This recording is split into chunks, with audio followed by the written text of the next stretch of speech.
మనం ఎదగడానికి ఆర్యచాణక్యుల వారు కొన్ని విషయాలు చెప్పారు. అందులో మొదటిది విద్య నేర్చుకోవడంలో సిగ్గుపడకూడదు. మనకు తెలియని విషయం అడగడం కొందరికి ఇబ్బందిగా అనిపిస్తుంది. కానీ చాణక్యుడు ఇలా చెప్పాడు, తెలియకపోవడం తప్పు కాదు, అడగకపోవడమే పెద్ద తప్పు.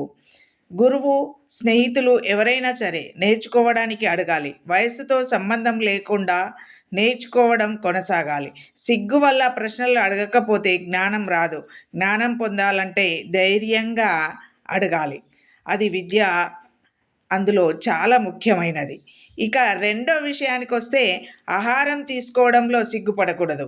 ఆకలి అనేది సహజమైన అవసరం. కానీ కొందరు ఇతరుల ముందు తినడానికి సిగ్గుపడతారు. ఆకలి తీర్చుకోవడం మన హక్కు. శరీరం ఆరోగ్యంగా ఉండాలంటే సరైన సమయంలో తినాలి. తినడం చిన్న విషయం కాదు, జీవనాధారం. ఆరోగ్యమే మహాభాగ్యం. అందుకే సిగ్గు అవసరం లేదు. తినే విషయంలో మన శరీరానికి కావలసిన పోషకాలను తప్పకుండా మనము సిగ్గు లేకుండా తీసుకోవాలి. మూడవది, సంపాదించడంలో సిగ్గుపడకూడదు. చిన్న పని, పెద్ద పని అనే తేడా మనసులో ఉంటుంది. కష్టపడి సంపాదించడం గౌరవప్రదం. పని చిన్నదైనా నిజాయితీ ఉంటే అది గొప్పదే. ఇతరుల ఏమనుకుంటారో అని ఆగిపోవడం తప్పు.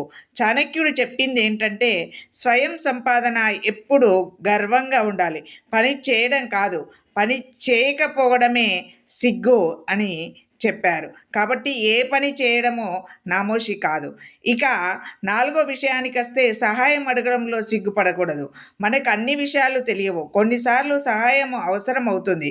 అవసరమైనప్పుడు అడగడం తెలిసి ఇది బలహీనత కాదు, అది అభివృద్ధికి మార్గం. సహాయం అడిగితే కొత్త విషయాలు నేర్చుకుంటాం. సహాయం అడగడం ఎదుగుదలకి మొదటి అడుగు. అందుకే ఎవరినైనా సహాయం అడగడంలో వెనుకడుగు వేయకూడదు. సహాయం అడగాలి, సహాయం చేయాలి. ఇక చివరి విషయం, ఐదో విషయానికి వస్తే సత్యం చెప్పడంలో సిగ్గుపడకూడదు. నిజం చెప్పడం కొన్నిసార్లు కష్టం, కానీ అది మనిషిని బలంగా చేస్తుంది.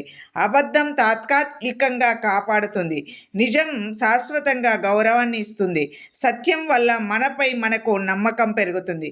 మనపై మనకు నమ్మకం పెరిగినప్పుడు మనం ఉన్నత స్థాయికి ఎదుగుతాం. ఈ విధంగా మనము పాటిస్తే చాణక్యుడు చెప్పిన ముఖ్యమైన మాట, సత్యమే శక్తి. నిజం చెప్పే ధైర్యం ఉన్నవాడు ఎప్పుడు ఓడిపోడు. ఇక ఈ విషయంలో ముగింపు ఏంటంటే, చాణక్య నీతి మనకు గొప్ప పాఠం ఏంటంటే, సిగ్గు సరైన చోట ఉండాలి, కానీ అది మన అభివృద్ధికి అడ్డు కావద్దు. మన జీవితంలో ఎదగాలంటే నేర్చుకోవాలి, చేయాలి, నిజాయితీగా ఉండాలి. ఇవన్నీ తప్పకుండా చేయాలి.